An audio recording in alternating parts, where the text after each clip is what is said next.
government body created over 20 years ago by the International Religious Freedom Act of 1998. Our mandate is to monitor freedom of religion or belief abroad and to make policy recommendations to the President, Secretary of State, and Congress. Our work is led by 9 commissioners appointed by the President and Republican and Democratic leaders in the Senate and House of Representatives, and supported by a full-time professional staff.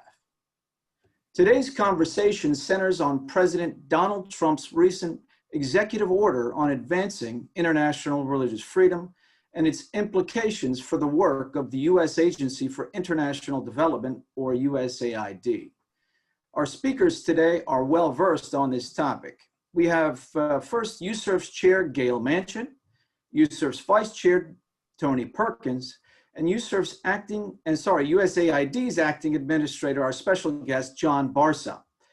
Chair Manchin was appointed in 2018 and reappointed to a second term in 2020 by Senator Chuck Schumer, and Vice Chair Perkins was appointed in 2018 and reappointed in 2020 by Senator Mitch McConnell. Acting Administrator Barsa was appointed by President Trump in March of this year and assumed his duties in April. Previously, he had served since June 2019 as Assistant Administrator for USAID's Bureau for Latin America and the Caribbean. The event today will begin with opening remarks from Chair Manchin, Vice Chair Perkins, and then Acting Administrator Barsa. I will then moderate a conversation among the 3 of them, and we will be joined by Salman Norquist, the newly appointed Chief Advisor for International Religious Freedom to the Administrator and USAID's point person to lead the implementation of the executive order we're talking about today. Following that, there will be some time for questions from the audience.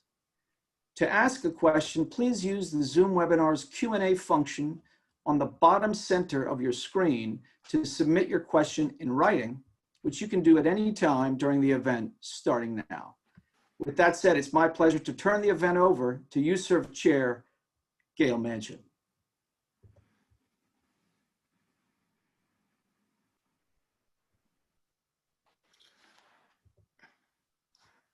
Gayle, I think you may need to unmute yourself. I'm sorry, I thought everyone could read my lips. Good morning, and thank you so much, Dwight. Thank you, Acting Administrator John Barsa, for taking the time to join us. We are really looking forward to today's conversation.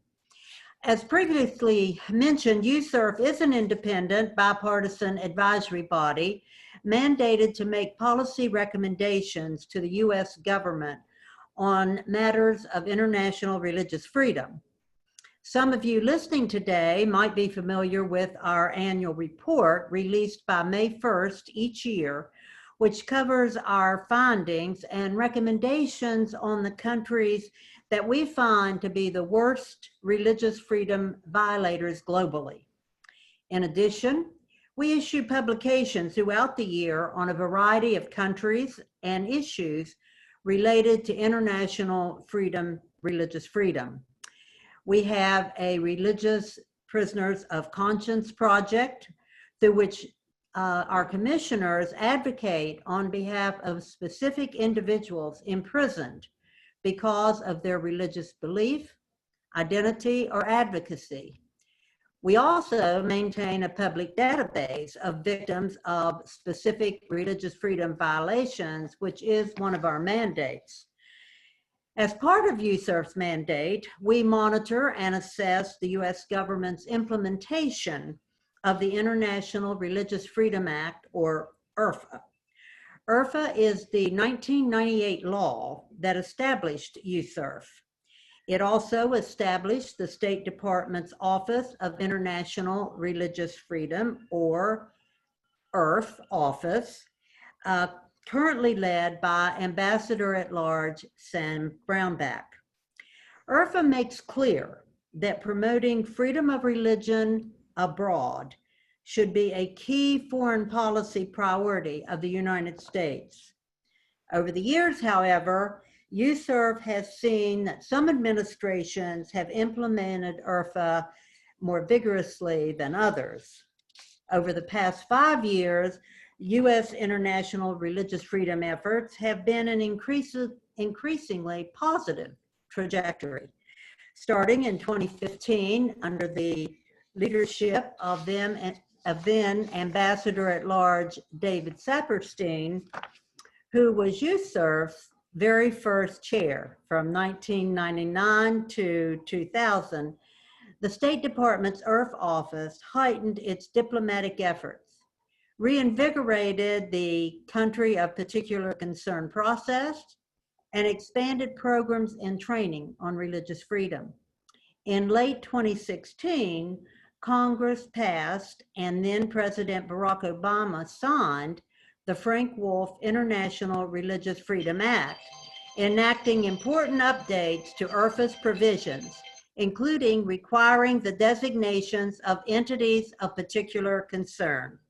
And since 2017, the Trump administration has made international religious freedom one of its highest priorities, a point stressed repeatedly by senior officials, including Vice President Mike Pence and Secretary of State Mike Pompeo and Ambassador Brownback. The Trump administration has hosted 2 ministerials to advance religious freedom, and President Trump presided over a side event on religious freedom during the United Nations General Assembly session last year. It launched a new International Religious Freedom Alliance earlier this year, and for the first time ever, President Trump appointed a staffer on the National Security Council to focus solely on international religious freedom, fulfilling a long-time USCIRF recommendation. More recently, in June, the president issued the executive order that we will be discussing today. In addition, since 2017, USAID has placed a heightened emphasis on humanitarian aid for religious groups targeted for persecution or genocide, particularly in Iraq. It has expanded its local partnerships with faith-based groups, and it has prioritized programs to promote religious freedom, tolerance, and pluralism in a number of countries. We look forward to hearing more from Acting Director Administrator Barsa about some of these programs. Another area that I would like to discuss today, since my professional background is in education, is USAID's efforts to combat religious intolerance and promote religious tolerance in the education process. USCIRF has long urged both the State Department and USAID to sponsor programs to assist countries to develop school textbooks, curricula, and teacher training materials that accurately portray religious groups and that do not contain hateful language or incite violence. Studies of school textbooks done by USCIRF over the years, as well as by NGOs, have identified a number of countries where such programs are urgently needed, including Saudi Arabia, Egypt, Pakistan, Turkey, and Lebanon. And now, with that, let me turn the floor over to Vice Chair Tony Perkins, who will say a few more words about the executive order. Thank you, Chair Manchin. I want to thank you for setting the stage for this conversation. I want to thank all those who have joined us today, and I want to thank Acting Administrator Barsa for taking time to join us today. I'm thrilled that the President has signed this executive order on advancing religious freedom back in early June. I'm also very encouraged by the people he's put in place to execute the order. Now, the order not only states that religious freedom for all people worldwide is a foreign policy priority, but also a moral and a national security imperative. In practice, the order further elevates the U.S. government's prioritization of religious freedom in several significant ways. First, It increases foreign assistance funding to $50 million annually to advance international religious freedom, doubling the amount the State Department has had for such programs in recent years. Now, specifically, it calls on funding initiatives to improve the safety and security of houses of worship. Now, this, again, was one of USCIRF's top priorities, and it calls for programs to protect and preserve the cultural heritage of religious communities, among other things. The executive order expands mandatory training on international religious freedom, currently required for State Department Foreign Service officers, to more federal officials in a variety of government agencies at least every 3 years. Now, it encourages the utilization of economic tools and more explicitly integrates international religious freedom into U.S. bilateral and multilateral diplomacy. The executive order requires the development of an overarching strategy along with country-specific action plans. In particular, the Secretary of State is charged with developing a plan to prioritize international religious freedom in planning and implementation of foreign policy and in foreign assistance programs. In addition, in all countries that engage in or tolerate violations of religious freedom, including countries of particular concern and countries on the special watch list, the diplomatic missions must develop comprehensive action plans to improve the situation. USCIRF has long called on the U.S. government to develop an overall strategy for promoting religious freedom abroad, as well as country-specific action plans, and we welcome the fact that the executive order requires the State Department and USAID to do exactly that. The executive order requires government officials to raise concerns about international religious freedom and cases involving religious prisoners of conscience when meeting with foreign officials.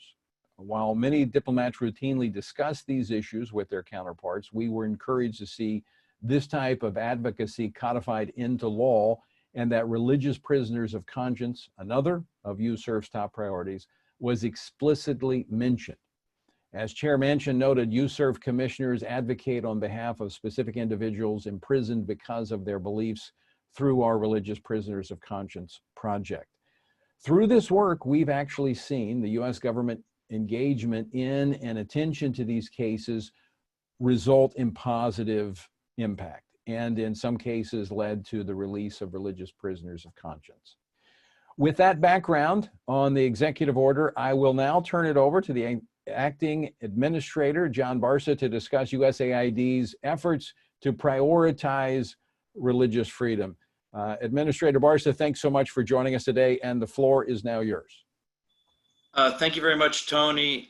Thank you, Dwight. Thank you, Gayle. Thank you for the invitation to being here. So I would be remiss by not start out by recognizing the tragic events in Beirut and what happened, the explosion there. So I'm proud to have dispatched USAID personnel to do an assessment of the tragedy on there. And so just know that USAID is monitoring closely the severity, the extent. We're heartened to hear how Israel and other countries have already pledged aid.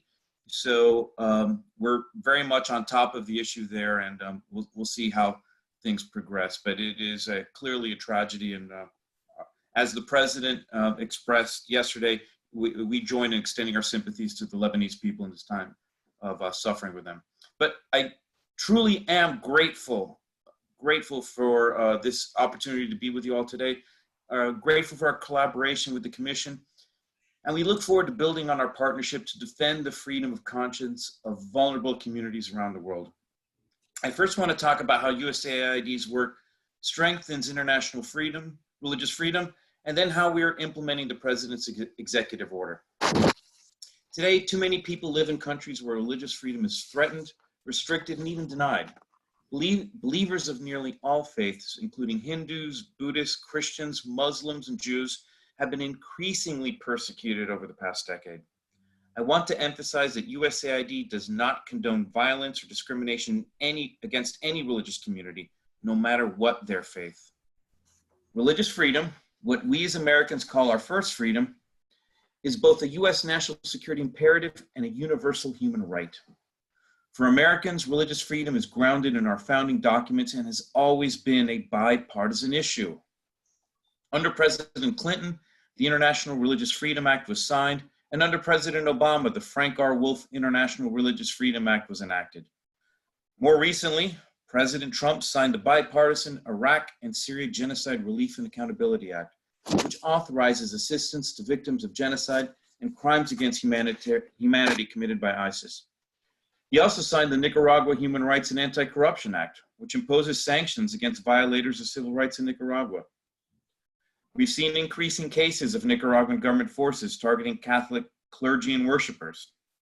Just this past weekend, we saw a Catholic chapel in Managua lit up in flames by arsonists, all because the church dares to speak up to safeguard human rights and basic freedoms for the people of Nicaragua. In June, President Trump signed a Uyghur Human Rights Policy Act. This legislation allows the U.S. to take decisive measures against the Chinese government in response to its heinous treatment of the Uyghurs and other minority communities in Xinjiang. During his speech at the United Nations General Assembly last September, President Trump declared, "With one clear voice, the United States of America calls upon the nations of the world to end religious persecution." The president followed up on this unprecedented statement of principle by releasing the executive order on advancing international religious freedom. This executive order makes clear that advancing religious freedom is a major U.S. foreign policy and national security priority, one that USAID is very proud to play a key role in implementing. Our mission at USAID is to help countries continue along their journey to self-reliance. We empower countries to become more free, more prosperous, and more accountable to their citizens. When governments suppress freedom of religion, they prevent entire segments of society from making meaningful contributions to their country's political and economic development. This is antithetical to USAID's goal of fostering inclusive societies. Embracing pluralism is fundamental to ensuring stability and prosperity. USAID is committed to addressing the needs of vulnerable communities, including those of religious and ethnic minorities. Our programs aim to respond to and prevent mass atrocities, including genocide.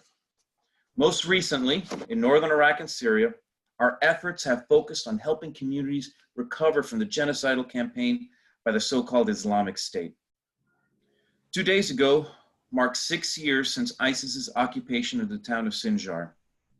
During this horrific massacre, ISIS launched a wave of destruction and terror, forcing thousands of people to flee their homes. Most of us are familiar with the horrors imposed upon young Yazidi women. Helping these communities heal is a major priority of ours. USAID is partnering with a number of local organizations like Nadia's initiative to provide water and food, improve access to electricity, and rebuild villages for returning residents. In the town of Bartella, USAID provided nearly 24 grants to returning young entrepreneurs and is working to attract investment in the region. In 2019, USAID launched our new partnerships initiative, what we call NPI, in northern Iraq. The initiative marks the first time USAID has worked directly with local groups in 20 years. By leveraging on-the-ground contacts and expertise, we can better respond to the needs of these traumatized communities. I'm also pleased to announce that USAID just launched a new NPI solicitation for religious and ethnic freedom in the Middle East and Northern Africa. This regional solicitation is designed to partner with local and faith-based groups to identify grassroots solutions to the hardships these communities face on a daily basis.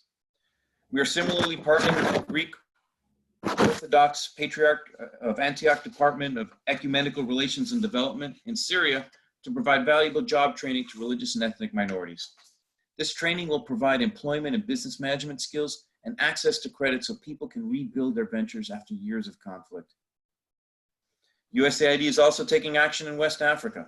In Nigeria, we are working to protect Christian communities and other vulnerable groups from attacks and destabilization by Boko Haram, the Islamic State in West Africa, and other jihadists. We are bringing Muslim and Christian communities together to alleviate tensions, reduce fear and mistrust, and lay the foundation for greater peace building between the two communities. But the US must do more, and we will. We must partner with the Nigerian government to help preserve its democratic mosaic, and pluralistic system and protect these persecuted groups.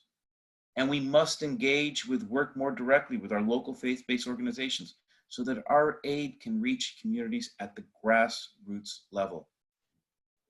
To switch gears to another part of the world, we are extremely concerned with the Rohingya Muslims in Burma. For decades, the Rohingya have been driven out of Burma, periodically forced to flee to other surrounding countries and Muslim-majority nations such as Bangladesh, Malaysia, and Indonesia. In August 2017, the Burmese government launched a violent campaign of ethnic cleansing against the Rohingya. Over 700,000 people were forced to flee their homes and take shelter in Bangladesh.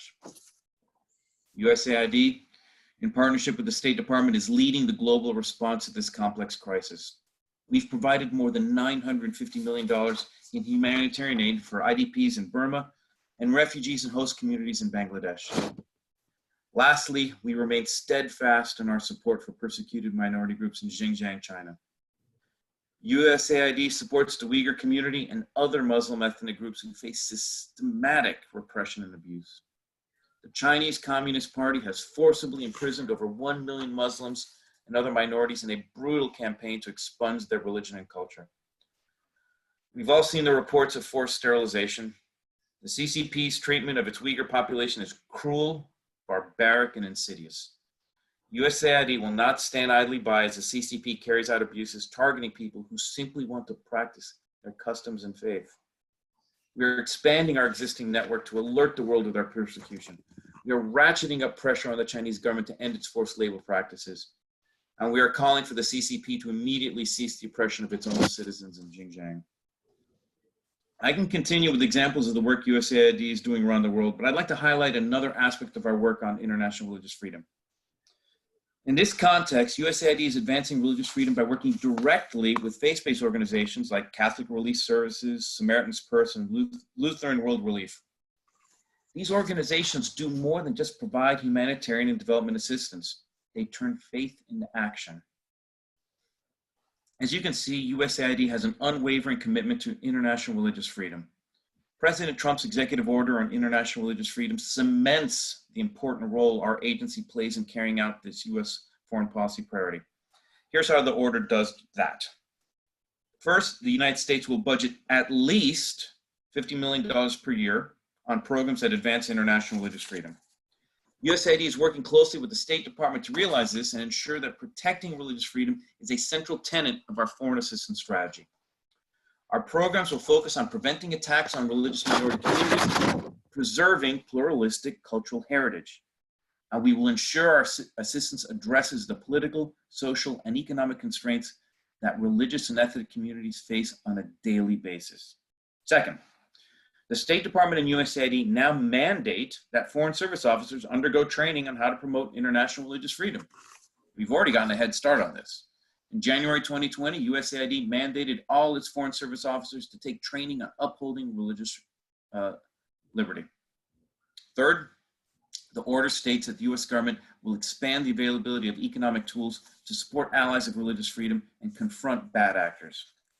This aspect of the order will likely be carried out by either increasing our support to religious freedom programming, by realigning foreign aid to better reflect community circumstances, or restricting the issuance of visas and deploying global Magnitsky sanctions where appropriate.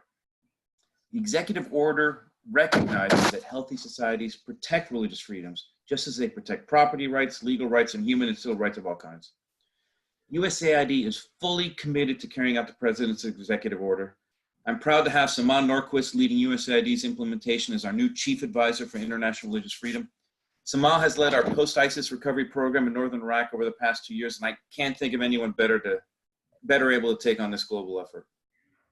In closing, promoting religious freedom is about protecting the basic fundamental right of the individual and respecting the sanctity of conscience to choose what he or she believes in. USAID fully recognizes this right and is committed to further strengthening our efforts to advance religious liberty and make sure that countries recognize it as a prerequisite for achieving inclusive development. Thank you again for hosting me. I know you have some questions. I look forward to talking about any of these subjects in more detail. I couldn't be prouder of this work and to be here with you today. Thank you so much. Thank you, Administrator Barsa, for those remarks. I Wanted to just open the floor now to have Saman Norquist join us for the discussion to start with before we get to the audience questions, but wanted to throw out an initial general question on the executive order, since it gives USAID and the State Department 180 days to develop an overall strategy to prioritize international and religious freedom. And so the question is, what has been USAID's engagement thus far? I know it's been just a couple of months, but do you hope to see new components in this strategy as it relates to your programming, in addition to some of the things you've already touched on? Is that for Saman? Either one of you. Well, I'll let Saman. Saman, if you want to introduce yourself to the group.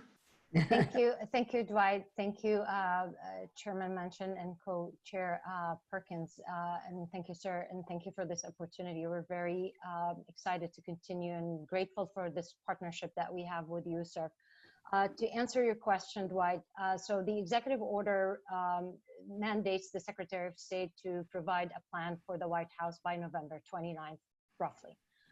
What USAID has done from our side is we're looking at sort of an overall of policy, technical and mechanical approaches for how we do programs.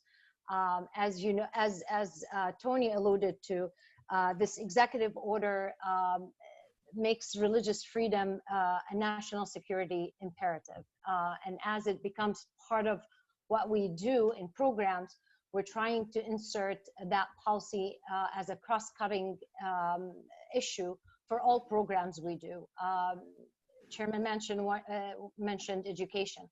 So we're looking at how we can incorporate inclusive development and religious freedom programs across the agency programs: health, education, economic development, social concerns, and heritage preservation.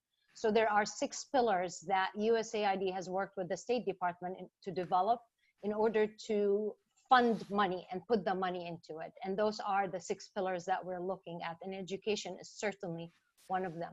As far as what we were doing with the State Department, so from our side, there's myself and my team. And on the state side, Ambassador Brownback and his team are the lead on drafting the implementation plan. So we're coordinating on what works on USAID side and what works on State Department side. And I'm happy to dive into the question more. Any follow-up questions on that from either one of our chair or vice chair? If I could follow, Dwight, if I could follow up something in the comments, kind of ties into, you know, how are we doing things differently? So as I mentioned in my prepared remarks, we have this new partnership initiative. And people have to realize the import of that.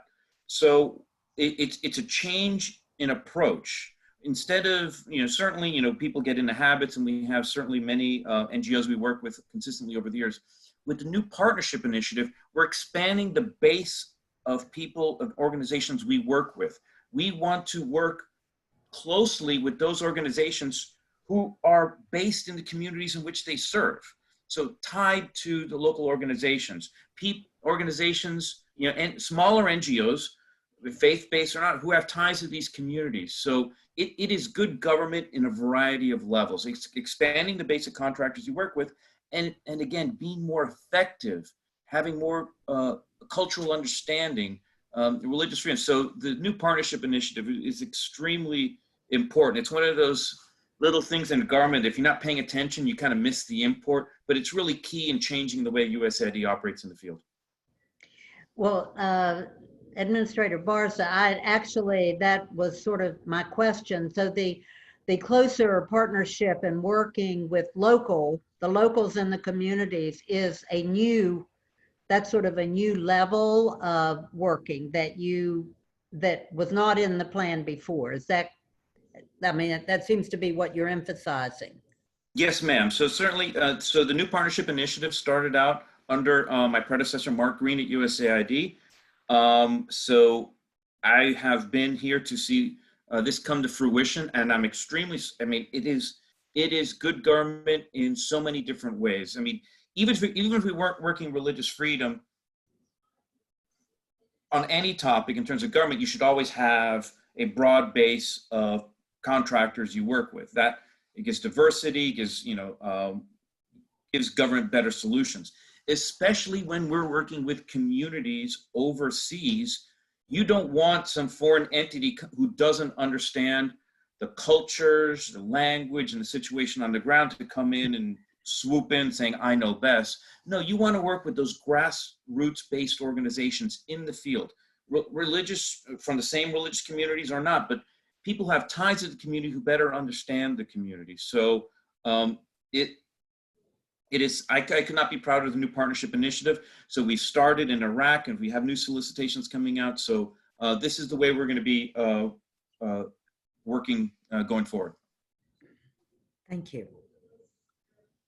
Great, thank you. I wanted to just turn briefly because you mentioned China in your opening remarks, and the Commission has certainly prioritized China for a number of years, but we've been encouraged by some of the actions taken by the administration in terms of some of the sanctions to hold officials in China accountable for the treatment of Uyghur and other Muslims and other religious minorities there.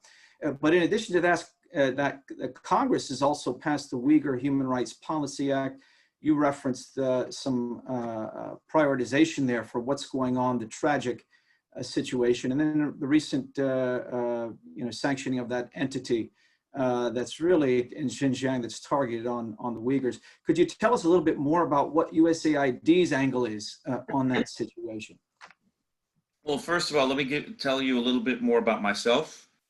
So I don't know if anybody's read my bio. I'm actually half Cuban. So my family on my mother's side fled Cuba at the early onset of the Cuban Revolution. Certainly Catholic family. And so, so soon after the revolution, Fidel Castro made it a secular country and got rid of religion. So I'm not saying my family fled Cuba just for religious aspects, but it was a part of it. It's real. So I know how a communist state, I was born in the United States, but direct knowledge of a communist state trying to erase religion from society, trying to say there can be no God other than the Communist Party. This isn't something I've read in a book. I know it intuitively. So that's what I bring to the table. So when I see what the Chinese are doing in terms of saying that the only God that they allow is the Communist Party of China, history doesn't repeat itself, but it certainly rhymes. I've seen this movie before. So in terms of calling out the Chinese, so we're certainly, one of the things we can do is bring light to this, trying to highlight this. Certainly USAID has a role, State Department has a role. So we're very proud of our role in the interagency, highlighting these abuses. And then certainly you leave it to, Treasury Department and State to tackle on other aspects of the campaign. But one of the most important things, we're calling things for what they are. We're not going to shy away from calling out religious persecution for what it is. Nobody gets a free pass on this one. And yes, this is personal for me. Dwight, if I can, I'd like to ask a question, just to comment on that with China, Administrator Barsa. We know China is exporting a lot of their religious hostility. So as we look at other places where USAID is working, again, leverage can be used by our aid in terms of what people are doing, other countries are doing. So just that note. But I want to, another area that we have been focusing on at USCIRF, we've been following very closely the displaced religious and ethnic minorities in northern Iraq. And we've been particularly concerned by the slow rate of return from by the Yazidi families in the Sinjar region, certainly in comparison, for example, to the return of Christian IDPs to the adjacent Nineveh Plains area. We've actually had a hearing on this several months back. But from your perspective, what accounts for the slow rate of return, and what more can USAID do to improve these circumstances and support a higher rate and proportion of returns to these areas? And again, if we needed more validation, that Sama's the perfect person to lead the executive order. So Sama's actually been working on these issues for quite a while. So let me hand off to Sama. Thank you, sir. It's a really, really good concern for us. As you know, this was part of the initial response to make sure that these communities never leave their own homeland, and make sure that these communities continue to be part of the mosaic that makes the Middle East, because without these communities, there's actually no Middle East, no history, no culture. So we actually have got some good news on the returns of Yazidis from the IDP camps back to Sinjar.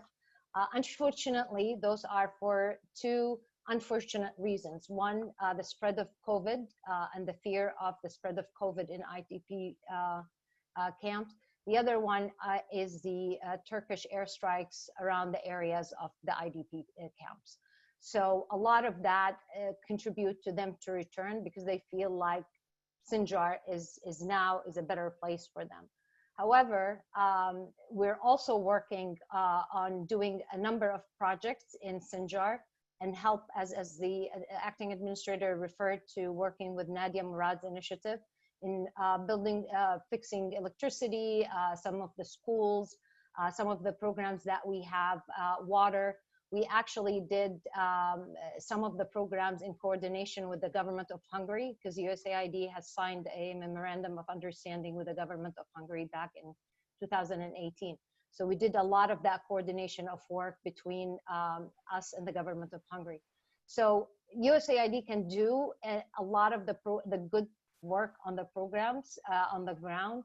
The challenge is when it comes to security, that's beyond my boss's pay grade. So if I may say so, sir, it's really a lot of actors, whether it's the international community, whether it's our other brothers and sisters in the interagency.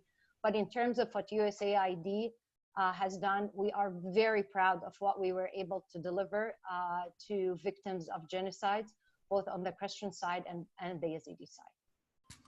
Yeah, that I would just to validate that is exactly what we found in our hearing and our testimony that we received, that the security element is key, then the economic development, and without both in place, they're not going to return. Absolutely.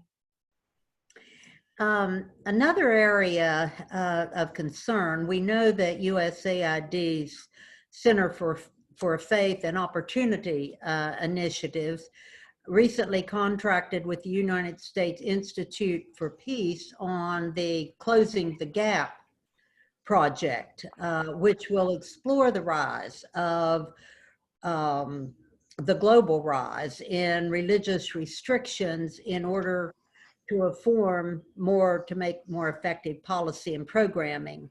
One of the new things that USCIRF is focusing on, and all of us, is the rise of restrictions due to this pandemic, COVID-19, and how, sort of overseeing the watchful eye, are these restrictions actually for safety precautions, or are they being used as a way to punish minority religions? So this Closing the Gap project, is this some of the area in which it's focusing, or what do you see as the outcome of this project? First of all, let me talk. Okay, so you mentioned the pandemic. So my first day as acting administrator of USAID was April 13th. Happened to be my birthday, so I remember the day very well. It was a Monday, and I put out a video to all of my staff listing out 3 priorities for USAID under my watch. One was the physical and emotional well-being and safety of USAID staff. 2 was continuation of all USAID operations throughout the world. So ensure that USAID did not retreat from any corner of the world stage. Via teleworking and innovative ways to empower our Foreign Service nationals and other ways, we're able to ensure that. And the third priority was looking forward and analyzing the second and third order effects of the pandemic. So I was concerned immediately on the secondary, tertiary effects of the pandemic. For people to think that the pandemic is just a healthcare crisis, it's just wrong. The pandemic is having an effect, and I saw it coming, on fragile societies, economies, and democracies. I have had experiences from previous life working in the Department of Homeland Security and other places. I have extensive work on disaster responses and crisis response. And certainly the pattern in any kind of disaster or crisis is it brings out the best and worst in individuals and organizations. So what we are seeing across the board is, and I hate to say I was right, was malevolent actors taking advantage of the situation. So certainly nation states, foreign countries, China, Russia, and malevolent actors internally within other countries as well, trying to take advantage of this. Brings out the best and worst. So challenges that were in place prior to the pandemic are even more important in this time where there's so much pressure on societies in so many different ways. For example, one of the things USAID does, I'm very proud of, is our work on women's inclusion. So women's on programs to make sure women are included in the political process and economic process. It was a problem and a challenge before, and it is more so of a challenge right now. Women have a disproportionate role in informal economies. So as economies shrink, women are more vulnerable to economic harm, displacement, gender-based violence. Okay, this applies to religious freedom as well. So the Closing the Gap research project, it was important before the pandemic, it's even more important now. So this has two approaches. There's a top-down approach and a bottom-up approach. Top-down, the project with USIP will explore the causal relationship between religious freedom and global development. So this will inform policies from the USAID level in terms of what we do things. And it's also going to include research and the connection between religious freedom and community level faith-based organizations on peace building efforts, bottom up. So before the pandemic, this was important work, even more so now. The pressure on the world, on fragile societies, democracies, and economies, I mean, the pressure is intense. COVID is going to be with us for a while. We can see what's happening here in the United States. We are on Zoom because we can't get together. Food insecurity, there's so many issues. So extremely proud to see where the Closing the Gap project is. And we're going full speed ahead on this. And we look forward to the results to inform our activities. Thank you. Great, thank you. Let me throw out one more question before we turn to the audience. And just a reminder, please go ahead and put your question on that Q&A function there in writing. I already see a whole number of them. We're certainly not going to be able to get to all of them, but I just want to give those who haven't had a chance to ask their question. Let me just ask you, you mentioned a number of hotspots, and I wanted to just explore further. Clearly, we have the situation of the Rohingya, many of which are still stranded at sea in Malaysia and Thailand, wanting to get a sense what is USAID doing to support these vulnerable populations. You also mentioned an area in Nigeria and West Africa in some of the work. It sounded like maybe some new developments there because it's really getting to be an extreme, egregious situation with those groups that are wreaking havoc on the Christians and others, Muslims for that matter, in terms of those who simply don't believe in their approach. But how is USAID able to work with the State Department and other actors to alleviate some of those concerns? Well, I could pass on for for maybe perhaps some more details, but certainly, when we're looking at the Rohingya, so the role of state and USAID, state with the state-to-state negotiations, active diplomacy, we're certainly concerned, with the populations themselves. And so our aid doesn't just go to the displaced Rohingya themselves, but to the host communities who are also suffering because of their generosity in terms of helping them out. So we certainly, we call out violations, when we see them. Certainly, Burma has been repeatedly designated a country of particular concern under the International Religious Freedom Act of 1998 for having engaged and tolerated severe violations of religious freedom. So and go on, but that's kind of the top level. I don't know, Samafi, anything you want to add? Sure. I want to go back to one of the questions that you asked me, what the executive order allows us to. So the executive order allows us to provide an equal participation for a lot of those vulnerable groups that have been either marginalized or denied or ignored or deprived or excluded from any participation in our assistance. So one of the things that we're trying to do with this executive order, with our internal way of doing business, if you will, is actually use that experience that we had in Iraq. The administrator touched on the importance of engaging directly with local faith or leaders or local organizations, and how we do better, because those are the most equipped ones to tell us what exactly is happening on the ground. So one of those lessons that I've been very grateful to learn on how we basically do business and improve the work of doing business to reach out to those communities is in Nigeria. So we're looking right now on how do we apply those lessons that we learned and how we use the executive order as allowing USAID to be the convening power by engaging directly with a number of those faith-based organizations and local groups that we've never talked to get their consultation and their listening directly from them on the needs that we need to be responding to. On the question, and also on the Nigeria part, USAID has bilateral relations. So just to give you a sense, for FY19, USAID contributed about $316 million in humanitarian assistance to vulnerable people affected by the conflict in northeast Nigeria, including those that have been targeted for their faith. So there's a lot of things that we're pushing for as we did in Iraq. We're hoping that we can apply the same model that we did, because it's the same tragedies, it's the same attacks against vulnerable communities and against communities of faith. Great, thank you. I'm just browsing through the questions. There's a number of questions coming in wanting some more specificity about the 50 million that's explicitly referenced in the executive order. Is this new funding, or is this part of that figure comprised of the pre-existing budget provided to the USCIRF office and USCIRF programming, or what part of that is new? And is that a floor or a ceiling? Is there the possibility that that could go up? So if you could tell us what you're aware of in terms of that 50 million that's referenced. I'm excited to announce it's a floor and not a ceiling.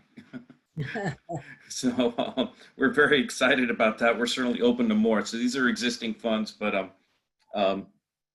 should we have more at our disposal, I shan't complain. Great. That's a very diplomatic answer from our administrator. I'm not going to get in trouble with OMB. So can I get in trouble for that for a second, just to give a perception, because people, there's some misperception about how that works. So USAID usually works very closely with the State Department in terms of our budget, right? So it's sort of like we're the younger kid and they are the big kid that decides what we can get and what we cannot get.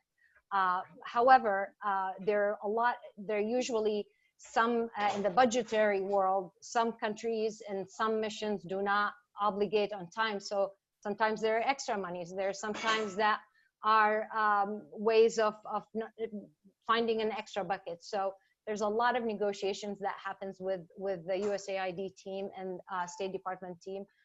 We've been all in sync. Everybody is very helpful. And as we are moving forward, there is absolutely a strong recognition by both the State Department and USAID of the importance of budgetary priorities for this executive order. And that's one of the beauties of the executive order, that it formalizes this floor. It formalizes it. So when we have discussions, again, so certainly in this COVID-affected world, there's going to be a lot of financial challenges, but this executive order ensures that at a minimum, we have $50 million going to religious freedom. Again, so it's a floor, and we're very grateful for the EO and this formal carve out of these funds.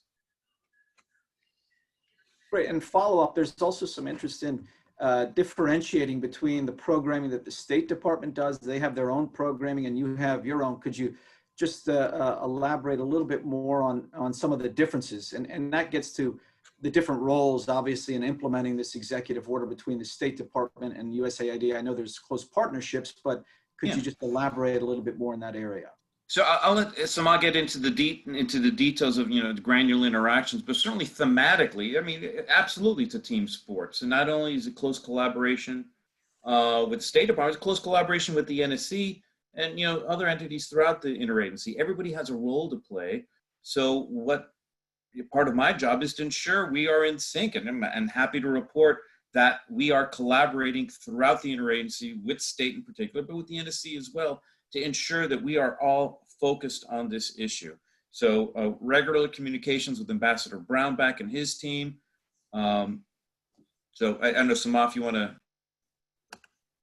Sure. So a part of what we're hoping to do with this executive order and working closely with the State Department, USAID usually is the field-oriented part of the field team, right? And usually our mission director falls under the authority of the chief of mission, i.e. the ambassador.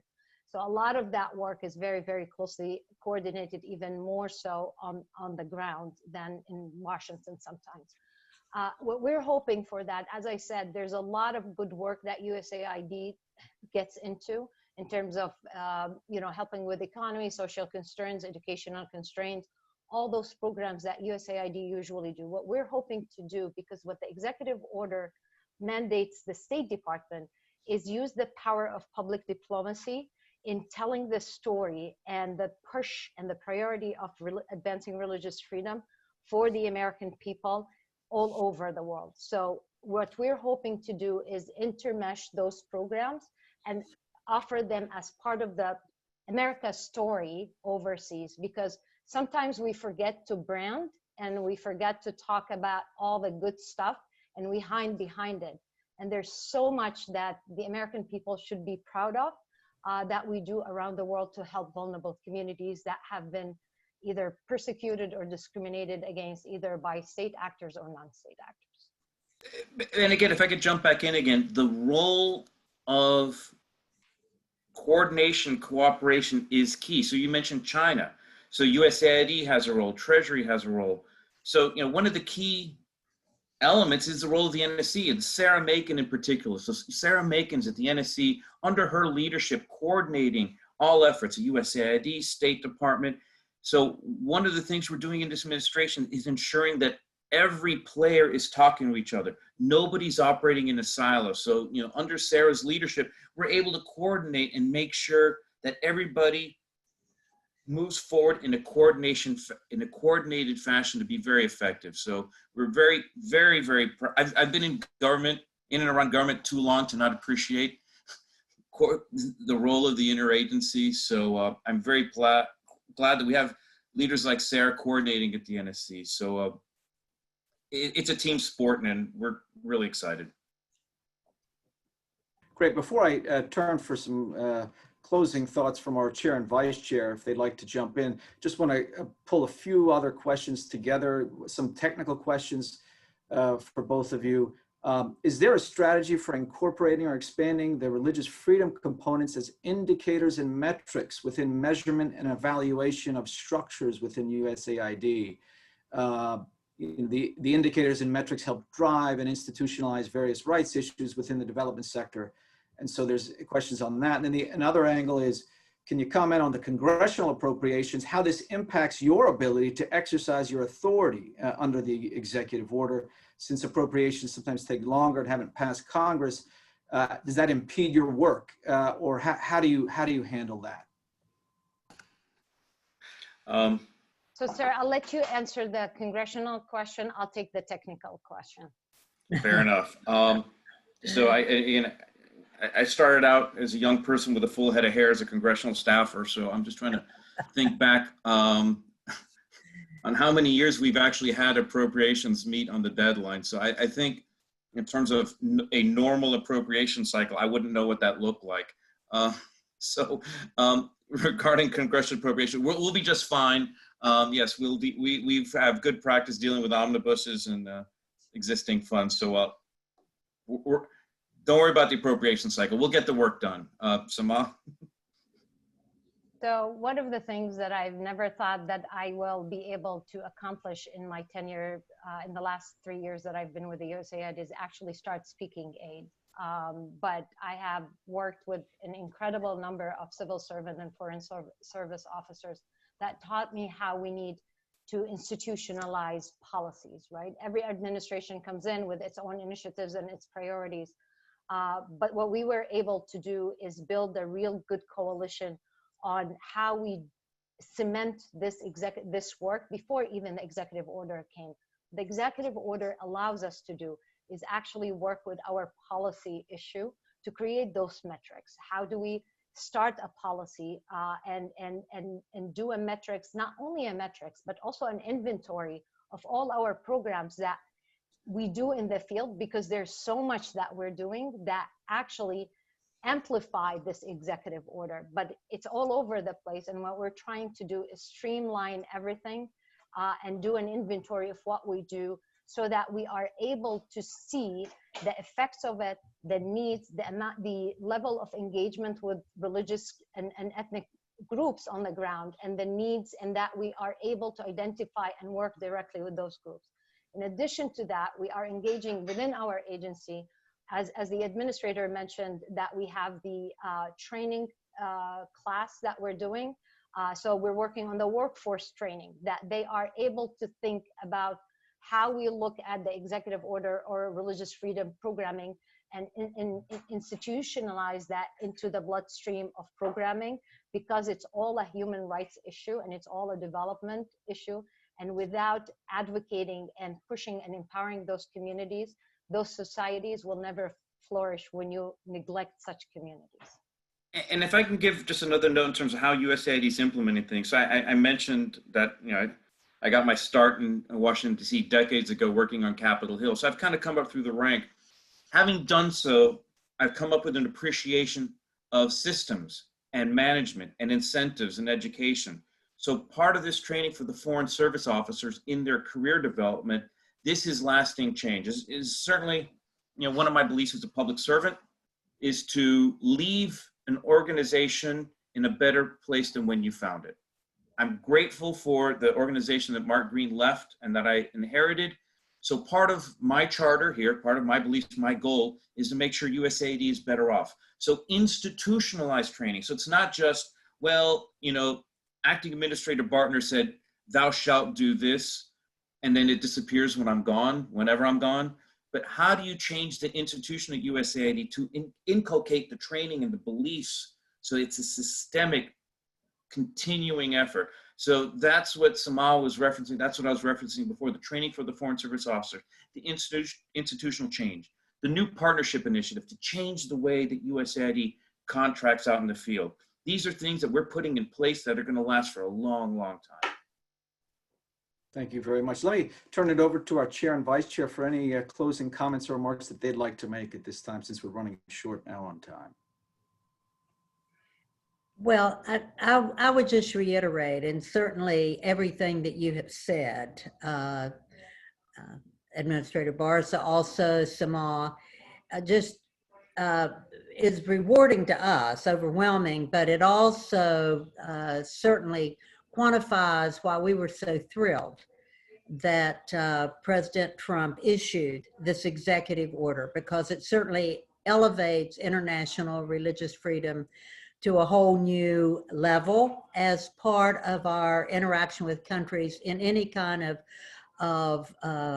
advocacy and as we work on other issues. It brings international religious freedom to the forefront. And so we appreciate that, but we also appreciate the efforts that you are already making to make that a reality, because certainly we're thrilled when we see positive changes in governments around the world, but unfortunately, the trajectory in too many of our countries are still trending bad.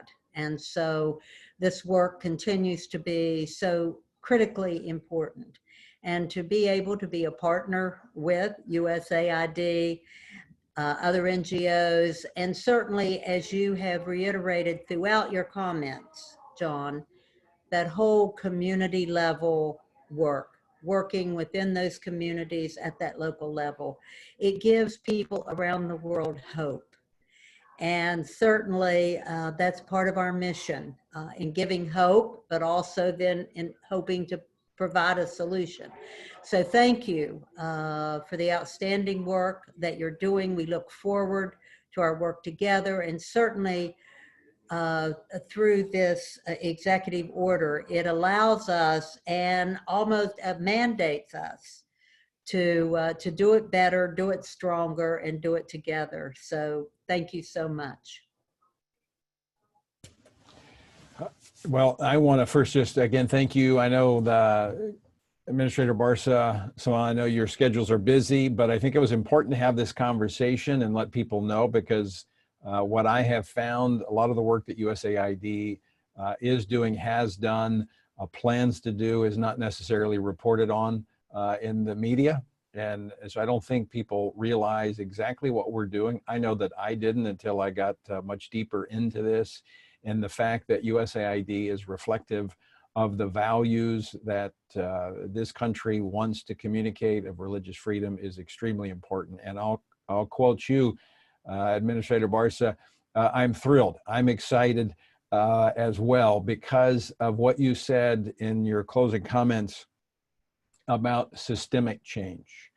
This is not about what we do just today, but this is about what we want to set a course to do in the years to come, and that is to uphold this fundamental freedom, human freedom, freedom of religion. So thank you for joining us today. Yes, thank you. Thank you so much. And I think we will go ahead and close our meeting. I want to thank the administrator and Saman Norquist and our chair, Gayle Manchin, vice chair, Tony Perkins. The video of this will be up on our website within the hour. So thank you again for everyone joining. We look forward to our next conversation coming soon. Have a good day. Thank you, Dwight. Thank you. Bye-bye.